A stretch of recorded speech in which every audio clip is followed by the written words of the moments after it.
au Kabuya Chilumba, aux membres de l'IDPS, aux fanatiques et partisans du président Tshisekedi et à tous ceux qui critiquent grossièrement les discours responsables et savants de l'ancien président de la République, Joseph Kabila Kabange.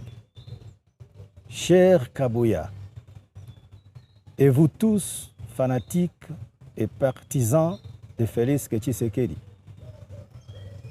vos critiques obtises et vos réactions ténébreuses à l'endroit du discours historique de Joseph Kabila Kabange ont mis en lumière non seulement un manque évident de hauteur politique, mais aussi une forme de légèreté inquiétante dans la gestion des enjeux.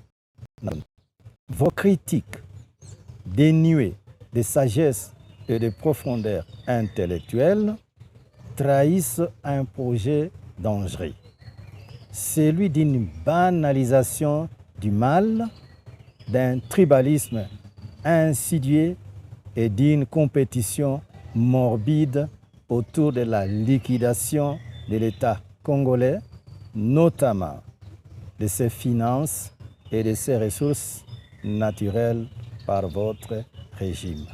En tentant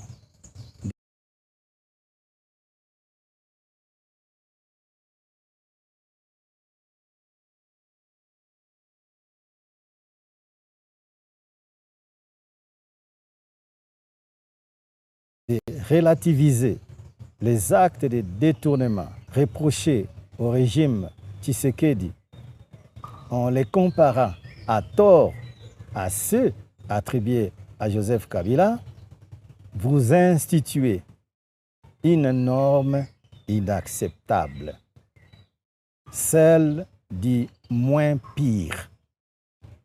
En d'autres termes, vous semblez dire au peuple: si Tshisekedi détourne, ce n'est pas grave, car il ne le fait pas autant que le régime de Kabila.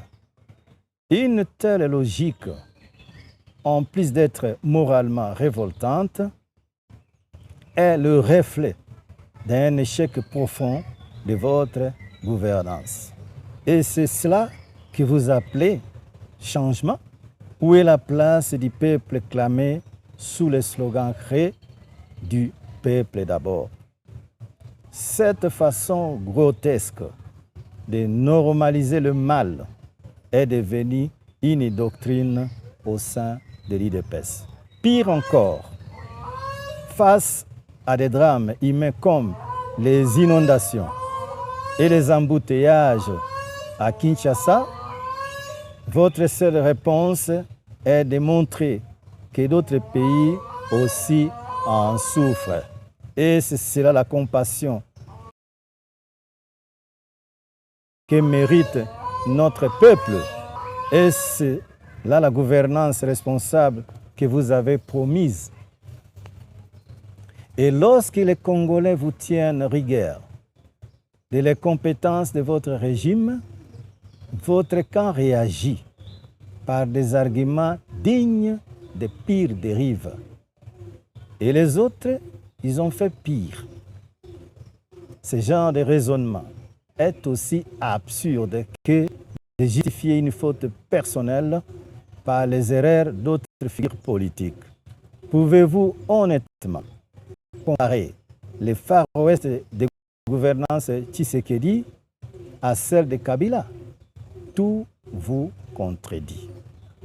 Monsieur Kabuya, ce que les Congolais attendent de vous n'est pas une compétition dans le mal, mais une rupture radicale avec le passé.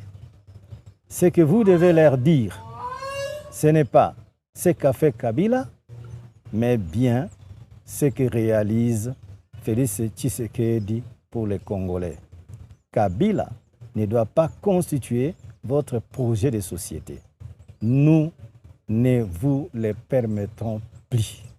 En fait, il est troublant de constater que la majorité de ceux qui attaquent les discours de Joseph Kabila appartiennent à une aire géographique et linguistique bien identifiée, ce qui laisse planer des doutes sur la nature tribale de votre position à toute critique, même constructive. La refondation de l'État ne se fera pas sur les bases du tribalisme, de la haine ou de la rivalité dans la médiocrité, mais sur l'unité, la justice et l'intégrité. Il est temps pour vous et votre camp de sortir de cette logique destructrice. Le Congo vaut mieux que cela. Les ratés de vos 2 mandats immérités ne devraient plus se justifier par la haine contre Kabila ou tout autre leader swahilophone. À ce rythme, si un jour je suis exposé par une sextape, pourrais-je soutenir mon immoralité simplement parce que Moïse Mbiye, héritier Watanabe, Mike Kalambai, Pasteur Mukuna ou Denise Mukendi de Sochoa, tous ressortissants d'un même espace, ont connu le même déboire. Voilà les fonds de votre logique. Excusez l'inexcusable par comparaison.